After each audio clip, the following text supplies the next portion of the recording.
Hello, नमस्कार. मी शारदा. तुमचं सर्वांचं खूप खूप स्वागत आहे शारदा मराठी ब्लॉगमध्ये. माझ्या सर्व ताई दादा मैत्रिणींना गुड मॉर्निंग. श्री स्वामी समर्थ. सकाळची वेळ आहे तर इथे माझी आंघोळ वगैरे झाली आणि मी आता चहा ठेवला आहे माझ्यासाठी. चहा घेते. चहा घेऊन झाल्यानंतर लगेच केसांना मेहंदी लावून घेते. म्हणजे मेहंदी आहे ना 11 11:30पर्यंत छानपैकी वाळेल आणि मग त्याच्यानंतर केस धुता येतील. तर इथे ना मग आता माझी केसांना मेहंदी वगैरे लावून झाली आणि इथे मी देवपूजा करायला घेतली. तर सर्वात आधी बाहेरची देवपूजा करून घेतली.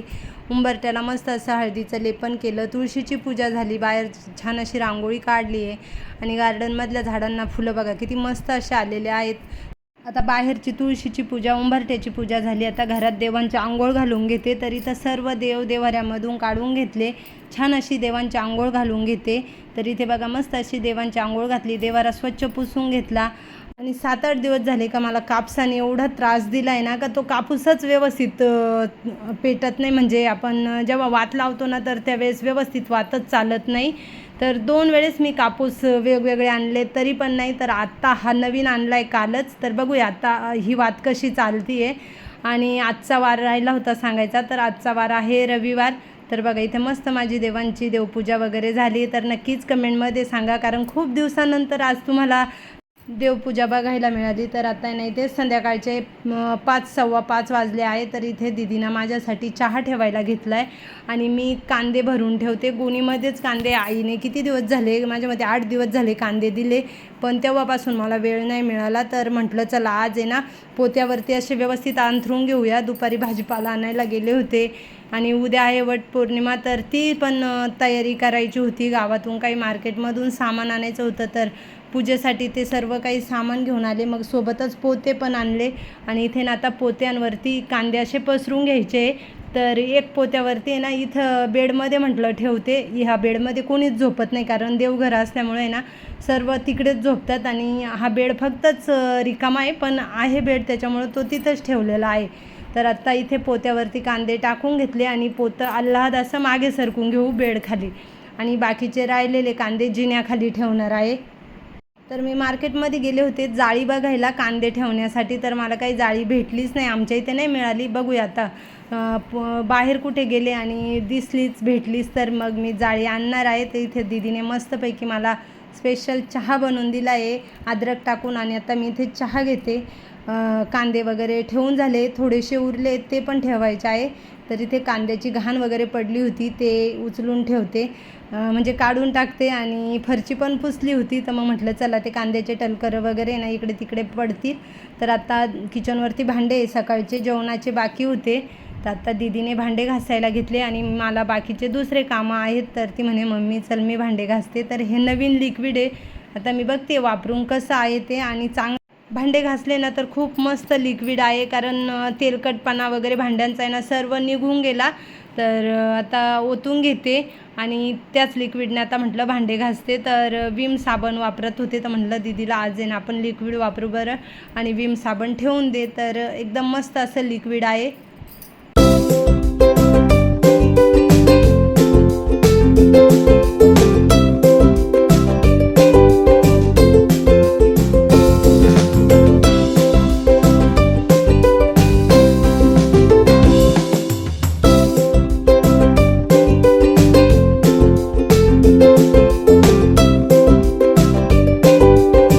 पावसाचं वातावरण झालं आहे, थोडं थोडं रिमझिम असा सडा टाकल्यासारखा पाऊससुद्धा पडू राहिला आहे. आणि हे बघा आधी आणि हे बाहेर पनळला शिबलं लावू राहिले, म्हणजे ते पाणी येणाऱ्या जाणाऱ्या जाग्यावर पडणार नाही. इथून आहे ना जा ये करतात माणसं, तर मग ते पाणी ना तिकडे गटारीत पडेल. आता पावसाचं तर वातावरण खूप झालं आहे, पण बघूया आता किती पाऊस पडतोय. तर रिमझिम पाऊस पडला आणि मी बांगड्यासुद्धा भरल्या. तर बघा किती मस्त अशा बांगड्या भरल्या हिरव्या आणि त्याच्यामध्ये दुसऱ्या बँटेक्सच्या टाकलेल्या आहे. तर इथे दीदी भांडे घासती आहे आणि मी लागले स्वयंपाकाला. अचानकच पुरणपोळीचा स्वयंपाक बनवायला घेतला.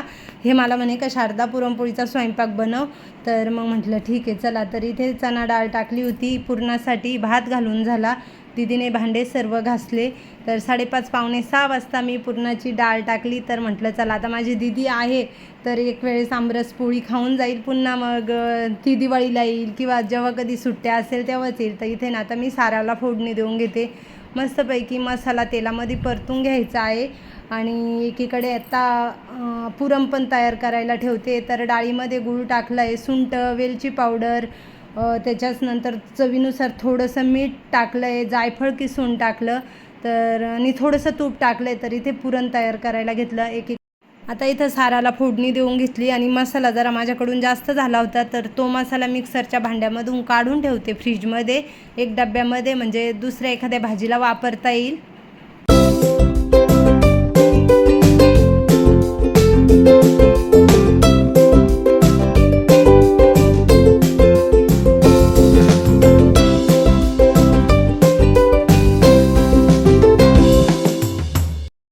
मार्केटमधून येताना आज रविवार असल्यामुळं भाजीपाला आणला. भाजीपाला व्यवस्थित निवडून वगैरे ठेवला. आत्ता अजून कोथिंबीर तर निवडायची बाकी आहे, तर तीसुद्धा व्यवस्थित निवडून आणि फ्रीजमध्ये ठेवून देते. म्हणजे कसं 8 दिवस आहे ना, कोथिंबीर व्यवस्थित निवडेल असली ना का मग फक्तच भाज्यांना घ्यायची. तर इथे ना माझं असं चाललं आहे, एकीकडे स्वयंपाक चालला आहे, एकीकडे काही राहिलेले किचनमधले कामं. तर बघा इथे कोथिंबीर निवडली आणि व्यवस्थित करून आता फ्रीजमध्ये ठेवून देते. आणि एखादी गोष्ट आहे ना अचानकच होते. आपण जेव्हा सांगतो ना का मला हे करायचं आहे ते करायचं आहे, तेव्हा ते काम होत नाही, पण अचानक पटकन होतं. तर मी 3 दिवसापासून बोलायचे का पुरणपोळीचा स्वयंपाक करायचा आहे, पुरणपोळीचा स्वयंपाक करायचा आहे. आता 3 दिवस सुट्ट्या राहील तर 1 दिवस करील, पण मला काही म्हणजे वेळच नाही मिळाला. आणि आत्ता हे बोलले आणि लगेच मी पुरणाची डाळ टाकली. म्हणजे अचानक पटकन एखादी गोष्ट होते, तसं आपण बोललो ना का ती गोष्ट लवकर होत नाही.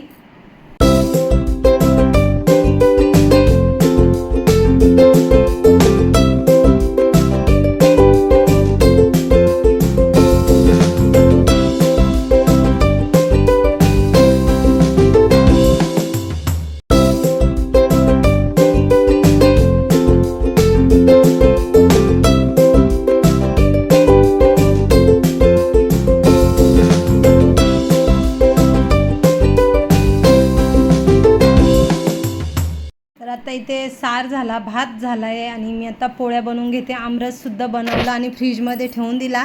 थंडगार आमरस खायला छान वाटतं पुरणपोळीच्या स्वयंपाकाबरोबर.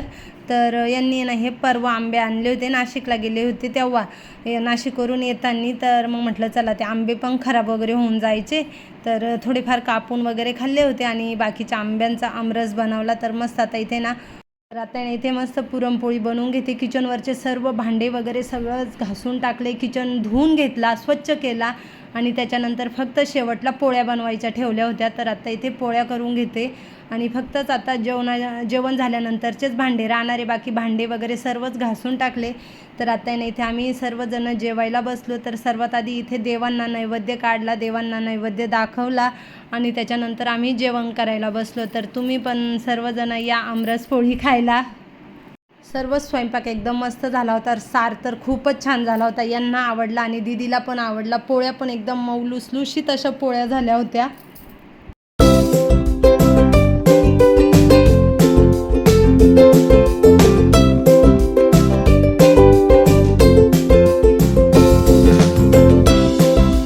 आमचे जेवणं वगैरे झाले आणि आता फक्तच जेवणाचे भांडे होते, तर ते भांडे घासून टाकले. किचन व्यवस्थित आवरला, कारण स्वयंपाकाचे भांडे स्वयंपाक झाल्याबरोबर लगेच घासून टाकले होते.